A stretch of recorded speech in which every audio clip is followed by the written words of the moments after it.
What's up, guy and girl players of World of Warcraft? This is Rutaro, aka Taro, and in this video I'll be showing you how to make gold as a Lowbie by playing the auction house. For more free profession leveling gold and WoW guides, check out my website at tarowowguides.com. In this video I'll be detailing how I took a low level from 0 gold to, well, a pretty nice amount in just a week by spending an average of 45 minutes a day. I'll focus purely on playing the auction house. As a warning, I suggest anyone trying this take caution and have a vast knowledge of what your server's economy is like and the different markets. First, you'll need to get an auction house add-on. I'll be using Auctioneer and post a link on my website for it. My website also has a general overview of the add-on that you should watch before doing this. You'll also need some easy starting gold. Watch my Lowbie gold making guide to get some tips. Day 1. Alright, it's day 1, so let's get started. I'll be starting out with 74 gold that I got in 30 minutes in my Lowbie gold making guide. The first thing I like to do is scan the auction house. Next, I'll check some items that I already know have been profitable lately. I found some copper ore for cheap and made it into copper bars for resale. That'll get me started for day 1, but I want to see if I can find any more items without individually searching for each one. My goal is quite simple. Find underpriced items to sell for more. Auctioneer is great for this since it has a nice search system that can have its criteria set. For instance, to make finding items easier, I'll go down to resale and set the search criteria to have a minimum profit of 1 gold, a minimum discount of 50%, and uncheck the allow bids box. Typically, I leave the allow bids box checked, but I want to immediately buy and resell items, so this will narrow down my search. I only have 7 gold, so I'll also set the maximum price to 7 gold. No use finding items you can't buy. After getting the search results back, I found some items to sell that should sell for more. If you notice, I mostly have enchanting materials. They are great to start on since they cost nothing to list on the auction house. Day 2. Most everything sold and it looks like we've doubled our money. Just like day 1, I'll start by checking some conversion items that have been doing well, like copper ore to copper bars. No go on that, so I'll check some other conversion items like crystallized to eternal. Looks like crystallized air to eternal air is pretty profitable, so I'll buy some. Earth looks good too, so I'll grab some of those as well. The next thing I'll search for is Lowbie twink items by typing in level 19 to 19 in the search box. Lucky for me, I found a Century Cloak for 57 gold, which used to be a very hot twink cloak. I'll buy it up for resale along with some other items and do a quick search for level 29 items. Blizzard supposedly broke twinks and did make getting items for them much easier through random dungeon awards. Even so, plenty of buyers still exist, but be cautious and only buy what you know will sell for more.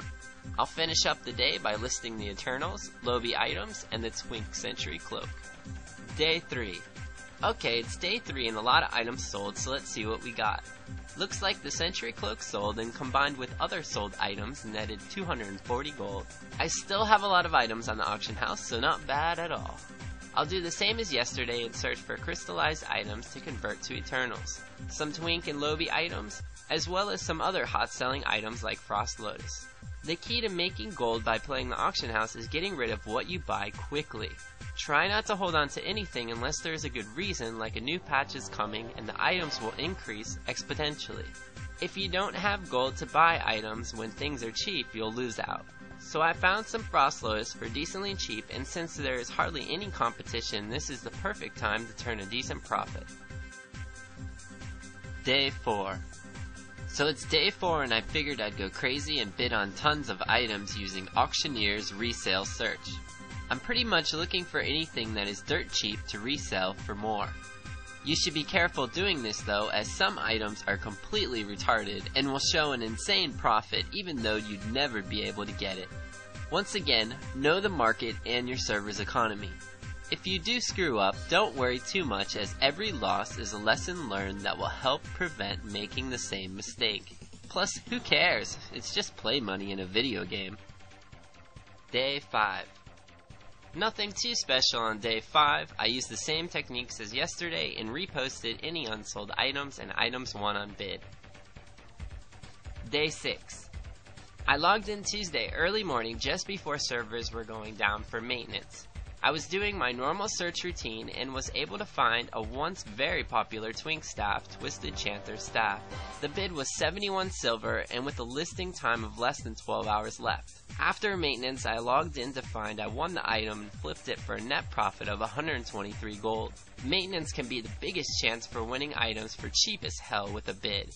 Players can't cancel the item and it's stuck at whatever price they set it at until the servers come back online.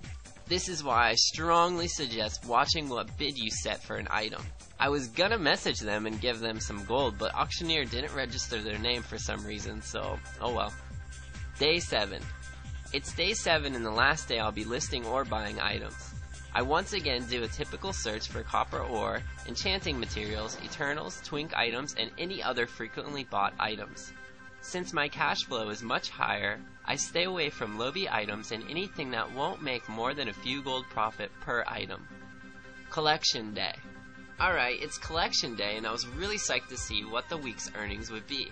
I still had about 400 gold worth of items on the auction house, but the week is up so it's time to collect everything from my mailbox. I still even had a Century Cloak which netted 190 gold a few days later. But anyway, let's see what I got. Wow, nice. 1,719 gold. Not too bad for a week of playing the auction house for an average of 45 minutes a day from 0 gold.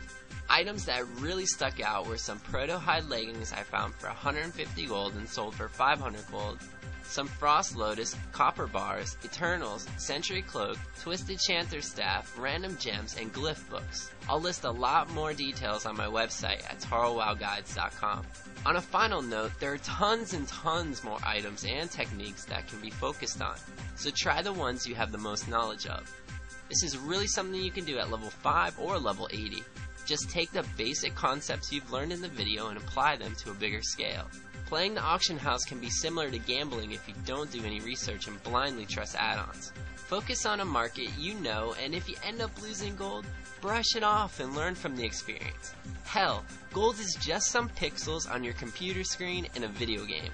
So turn on CNBC, blare some music, and play the auction house for fun. Well, that's it for this Playing the Auction House as a Lowbie guide, and I hope you liked it. Please subscribe today and visit tarowowguides.com for more free WoW guides. Thanks for watching. Now go! Tell me any funny or dumb story you have about the auction house.